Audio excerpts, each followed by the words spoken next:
रात्री उशिरा मानसी आपल्या खोलीत शांत झोपलेली होती. अचानक सासूबाईंच्या किंकाळ्यामुळे तिची झोप चाळवली गेली. सासऱ्यांचा रागाने थरथरता आवाज कानावर आला. एक थाप बसवली ती पुरेशी नव्हती का? अजून झोप हवाय का तुला? हे ऐकून मानसी गोंधळली. तिने घाईघाईने शेखरला हलवले आणि घाबरलेल्या स्वरात म्हणाली, उठ ना, वाटतंय बाबांनी आईला मारायला सुरुवात केली. शेखरने वैतागून उत्तर दिलं, आई आहेच मार खायच्या लायकीची, मला झोपू दे. रात्री बाबा त्यांच्या खोलीत काय करतात हे आपल्या डोक्याच्या वरचं आहे, त्यांचं आहे. पण मानसीला स्वस्त बसेना. ती ताबडतोब उठली आणि थेट सासऱ्यांच्या खोलीकडे धाव घेतली. दार उघडताच तिच्या पायाखालची जमीनच सरकली. सासऱ्यांनी शारदाबाईंना भिंतीला जोरात ढकललं होतं आणि त्यांच्या चेहऱ्यावर घट्टपणे हात ठेवून त्यांना घट्ट पकडून ठेवलं होतं. त्या क्षणी अखिलेश रावांनी शारदाबाईंना आणखी एक जोरदार थप्पड लगावली आणि संतापाने ओरडले, मूर्खबाई, आता तू तोंड देखील चालवायला लागलीस का? कुठून शिकतेस हे सर्व? लक्षात ठेव, तू एक बाई आहेस. आयुष्यभर तुला माझी गुलामीच करावी लागेल. इतकी वर्ष झाली तरी अजून माझे छळ सहन करण्याची सवय का लागली नाही तुला? हे सगळं पाहून मानसीचा संयम सुटला. ती रागाने कडाडत म्हणाली, बाबा, हे काय करताय तुम्ही? आईवर हात कसा उचलू शकता तुम्ही? अखिलेशराव संतापाने मागे वळाले आणि गरजले, सुनबाई, इथे तुझं काहीही काम नाहीये. गप्पपणे तुझ्या खोलीत जा, तेच तुझ्यासाठी बरं होईल. पण मानसी थांबली नाही. ती झपाट्याने खोलीत शिरली आणि सासूबाईंना त्यांच्या पकडीतून सोडवत म्हणाली, काय झालंय तुम्हाला? असं वागतात का कुणी घरात? अखिलेशराव संतापून ओरडले, हे माझं घर आहे. इथे मी माझ्या मर्जीनं राहीन. तू मला शिकवणारी कोण? इतकं बोलून ते धडधडत शेखरच्या खोलीच्या दारापाशी गेले आणि जोरात ओरडले, शेखर, काय झोपलास? बघ बघ, तुझ्या बायकोला आळा घाल, नाहीतर परिणाम वाईट होतील. शेखर घाबरून धडपडत खोली बाहेर आला. तेवढ्यात अखिलेशराव संतापाने म्हणाले, तुझी बायको माझ्या खोलीत येऊन गोंधळ घालत होती. तिला सांग मी माझ्या खोलीत काय करतो, यामध्ये तिचा काहीही संबंध नाही. शेखर तडकाफडकी वडिलांच्या खोलीत गेला आणि मानसीचा हात पकडून तिला बाहेर खेचत म्हणाला, चला इथून, इथे तुझं काही काम नाही. ही बाबांची खोली आहे आणि बाबा त्यांच्या खोलीत काय करतात त्यात आपल्याला काहीही म्हणायचं नाही. मानसीने आपला हात झटकून घेतला आणि रागाने म्हणाली, तुला आईची अवस्था दिसत नाहीये का? काहीही कारण असो, बायकोवर हात उचलणं योग्यच नाही. हे ऐकून शेखरचा संयम सुटला. त्याने मानसीला जबरदस्तीने ओढत बाहेर आणलं आणि तिच्या गालावर एक जोरदार थप्पड मारत म्हणाला, बाबा जे करतात ते योग्यच करतात. बायकांना जर मारझोड करून वठणीवर आणलं नाही तर त्या असंच उद्धट वागायला लागतात. आपल्याला लग्न करून 7 महिने झालेत आणि अजूनही तुला हे समजत नाहीये की हे घर बाबांचं आहे आणि इथे ते सर्व काही ठरवतात. पुढच्या वेळेपासून बाबांनी काहीही केलं तरी तुला काहीही बोलायचं नाही. आत खोलीत शारदाबाई वेगळ्याच दुःखात रडत होत्या. बाहेरून थप्पडचा आवाज आला तेव्हा त्या धावून बाहेर आल्या. त्यांनी पाहिलं की मानसी आपला गाल धरून जमिनीवर बसलेली आहे. त्यांचा जीव थरथरला आणि मनात विचार आला, हे काय झालं? माझा मुलगाही आता त्याच्या वडिलांच्याच वाटेवर चाललाय. स्वतःचं दुःख विसरून त्या थेट शेखर समोर उभ्या ठाकल्या आणि संतापून म्हणाल्या, तुझी हिंमतच कशी झाली सुनबाईवर हात उचलायची? शेखर संतापाने ओरडला, तुम्हा बायकांना मार खायची सवय असली पाहिजे. मार खाल्ल्याशिवाय समजतच नाही तुम्हाला काही. हे ऐकताच शारदाबाई संतापाने थरथरू लागल्या. त्यांनी रागाच्या भरात शेखरच्या गालावर जोरदार चापट लगावली आणि गरजत म्हणाल्या, नालायक, मी तुला याच दिवसासाठी वाढवलं होतं का? अचानक बसलेल्या त्या चापटीनं शेखर गोंधळून गेला.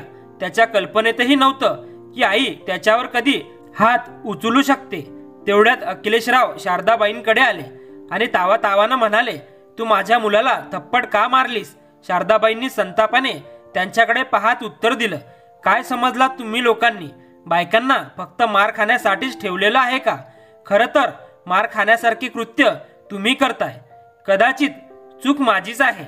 जर मी चुकीचं थांबवलं असतं तर आज माझा मुलगाही तुझ्यासारखा वागला नसता, तुझ्या वाईट स्वभावाचा प्रतिबिंब झाला नसता. हे ऐकून अखिलेशराव दात खोचत संतापाने बोलले, थांब, आता तुला धडा शिकवतोच. तेवढ्यात शारदाबाईंनी धावत जाऊन कोपऱ्यात ठेवलेला पुसायचा लाकडी दांडा उचलला आणि रागाने गुरगुरत म्हणाल्या, खबरदार, जर माझ्या दिशेने एक पाऊलही टाकलंस तर परिणाम फारच वाईट होईल. अखिलेशराव चवताळून ओरडले, तुझी एवढी हिंमत की तू मला दांडा दाखवतेस? आजच तुझा उद्धार करतो. तेवढ्यात मानसी उठून उभी राहिली आणि ठामपणे म्हणाली, सावध राहा. तुम्ही आईला काहीही केलं तर मी गप्प बसणार नाही. शेखरही पुढे सरकवू लागला, पण शारदाबाई त्याच्या आड येत दांड्याचं टोक त्याच्याकडे रोखत म्हणाल्या, थांब. कोणताही पुरुष, बाप असो की मुलगा, आता सुनबाईला किंवा मला हात लावणार नाही. आज सासू सून अन्यायाच्या विरोधात एकमेकींसाठी फणकारत उभ्या होत्या. शेखरने संतापून आईला बाजूला ढकलत मानसीला जबरदस्तीने खोलीकडे नेण्याचा प्रयत्न केला. मानसीने त्याचा हात झटकवून स्वतःला सोडवण्याचा प्रयत्न केला. त्या गोंधळात अखिलेशराव पुढे सरसावले आणि शारदाबाईंना खेचू लागले.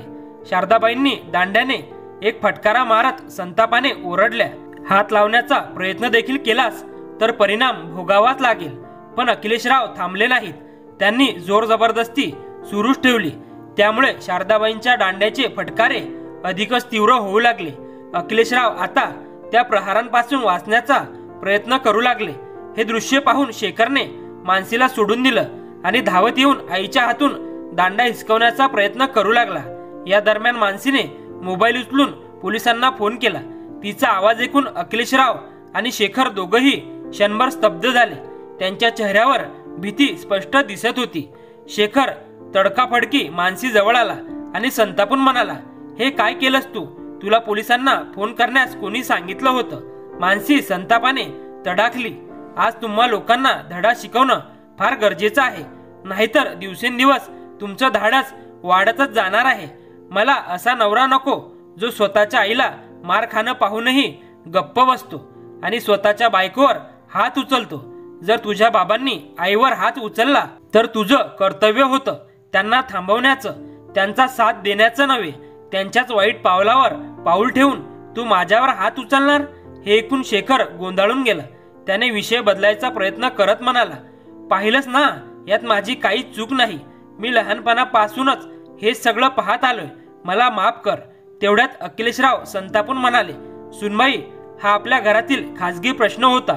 एकतर तू माझ्या वैयक्तिक गोष्टींचा आदर केला नाही आणि वरून पोलिसांनाही फोन केलास. मानसी संतापून उठली आणि ठामपणे म्हणाली, ही काही खासगी गोष्ट नव्हती. बंद दरवाजामागे जर एका स्त्रीवर अन्याय होत असेल तर तो अन्याय वैध ठरत नाही. अन्याय म्हणजे अन्यायच असतो, त्याला खासगी म्हणून झाकता येत नाही.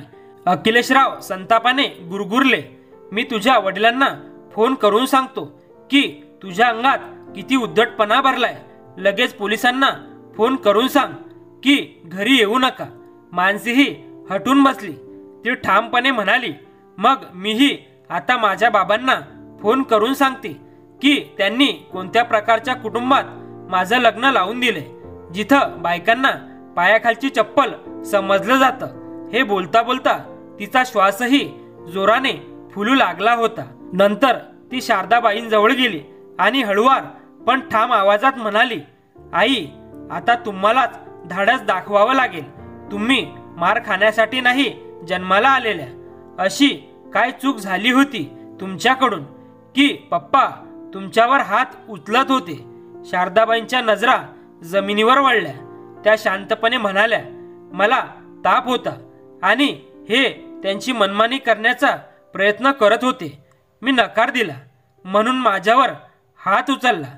हे बोलून त्या भरभरून रडू लागल्या. मानसी विचारात पडली. एका बाजूला समाजात सन्मान मिळवणारा, सोज्वळपणाचा मुखवटा घालणारा हा माणूस आणि दुसऱ्या बाजूला बंद दरवाजांच्या मागे याच माणसाचं भीषण रूप, पत्नीवर होणारा अत्याचार. थोड्या वेळात पोलीस यंत्रणा त्यांच्या घरी पोहोचली. मानसीने महिला पोलीस निरीक्षका किरण मॅडमला सगळी हकीकत शांतपणे आणि ठामपणे सांगितली. त्यांच्या समवेत असलेल्या पोलीस शिपायाने शेखर आणि अखिलेशराव या दोघांनाही अटक केली. घरातल्या अन्यायाचा अखेर पोलीस मार्गाने बंदोबस्त करण्यात आला होता. बापलेक दोघंही आता कारागृहाच्या लोखंडी सळ्यांच्या आड जाणार होते, कारण दोघंही चुकीच्या मार्गावर चालले होते. जेव्हा शेजारच्यांना समजलं की अखिलेशराव बंद दरवाजामागे आपल्या पत्नीवर हात उचलत असत, तेव्हा सर्वांनी त्यांच्याकडे तुच्छतेच्या नजरेनं पाहायला सुरुवात केली. अखिलेशराव कोणाच्या नजरेला नजर मिळवू शकत नव्हते. शेखरही गोंधळलेला होता. तो मनात म्हणत होता, बाबांनी तर वर्षानुवर्ष आईवर हात उचलला, पण मी फक्त एकदाच मारलं तरी मी तुरुंगात जातोय. तो डोकं धरून बसला होता, पण आता त्याचं ऐकायला कुणीच तयार नव्हतं. दोघांनाही बाप लेकांना शिक्षा झाली. मानसी आणि तिच्या सासूबाईंनी आपल्या आपल्या पतींपासून घटस्फोटासाठी अर्जही दाखल केला. घटस्फोट झाल्यानंतर मानसी आपल्या सासूबाईंना सोबत घेऊन त्याच घरात अभिमानाने आणि न खचता राहू लागली, कारण न्यायालयाने ती मालमत्ता त्यांच्या दोघींच्या नावावर दिली होती. तेवढ्यात मानसीने नोकरीची शोधाशोध सुरू केली आणि तिला डेहराडूनमधील एका शाळेत नोकरी मिळाली. बराच विचार करून शारदाबाईंनी ते जुनं घर विकून टाकायचं ठरवलं आणि डेहराडूनकडे जाऊन सासू सून दोघींनी मिळून नवीन घर घेतलं. आता त्या जुन्या कटू आठवणीपासून खूप दूर आल्या होत्या आणि एका नव्या शांततेच्या आणि स्वाभिमानाच्या जीवनाला त्यांनी सुरुवात केली होती. त्या दोघींनी धैर्य दाखवलं, अन्यायाविरुद्ध आवाज उठवला. म्हणूनच आज त्यांच्या जीवनात सकारात्मक बदल घडून आला. नाहीतर अजूनही अनेक स्त्रिया अशा आहेत ज्या नवऱ्याचा अत्याचार सहन करत करत सासरी राहायला भाग पाडल्या जातात. मित्रांनो, जर एखादी स्त्री अन्यायाविरोधात उभी राहत असेल तर तिचा पाठिंबा देणं आपली जबाबदारी नाही का? तुमचं मत काय आहे? तुमचं उत्तर खाली कमेंटमध्ये नक्की लिहा. जर तुम्हाला ही कथा प्रेरणादायी वाटली असेल तर या कथेला लाईक करा, शेअर करा आणि अशाच कथा नियमित ऐकण्यासाठी आमच्या चॅनलला सबस्क्राईब करायला विसरू नका. धन्यवाद.